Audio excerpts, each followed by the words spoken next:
Welcome back to Focus on 5, where we are celebrating 70 years of WNEM TV5. Please enjoy this look back at TV5's rich history and legendary broadcasters that made us who we are today. Welcome back, everyone. I'm News 5's Katie O'Mara. We continue our special report on the closing of Flint's Buick City. News 5's auto editor Mel Serow has been covering the story all afternoon for us. He joins us now live from Buick City headquarters with the latest. Mel. Well, Katie, one of the things in this whole announcement, if we go back several months ago, it was pretty well known that Buick City did not have a product after the '99 model year. So in a way, the announcement today does at least give everybody on notice what is actually going to happen and end so much of the speculation, we might add, that has been flying around in both the print and broadcast media. That the announcement today would have also included some future product. No word from General Motors about future product.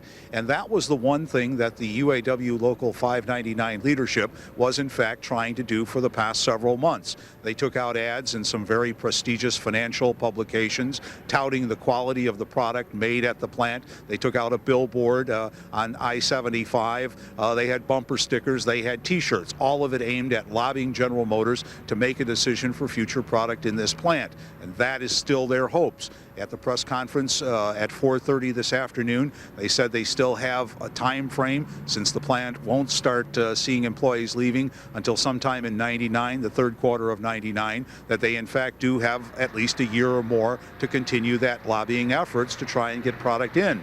But Rod Gillum, a General Motors vice president who was here in Flint to announce exactly what in fact was happening here, was very specific about new product at Buick City. Past plants have been identified in the Flint area of closing. UAW Local 599 has been trying to lobby General Motors for new product. Announcement mean that that plant is closed and that there is still an opportunity to convince GM to bring something in here, or are we looking at a closed plant? Well, we wanted to end all the rumors and speculation. The decision has been made that we will cease production here at the Buick City assembly plant.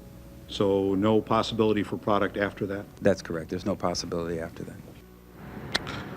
That's got to be the toughest statement in everything that's been said today so far. You wonder if, in fact, they'll be able to turn it around as they have at some of the other facilities.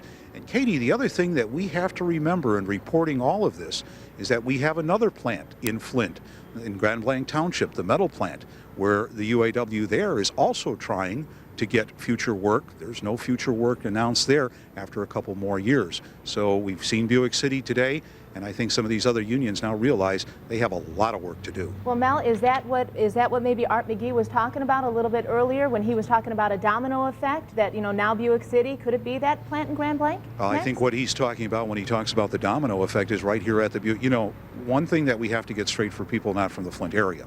When we talk about Buick City, we are talking about the assembly facility. It used to be called the Buick, but what we are really talking about is the Buick City complex. That's a complex sitting on a couple hundred acres down here. Right. That is actually a number of different plants that feed, in some cases, parts into Buick City, and in other cases ship those parts out, transmissions and springs and powertrain facilities here that go to other plants. So the big question is, what happens to all those other plants that are here on the Buick City complex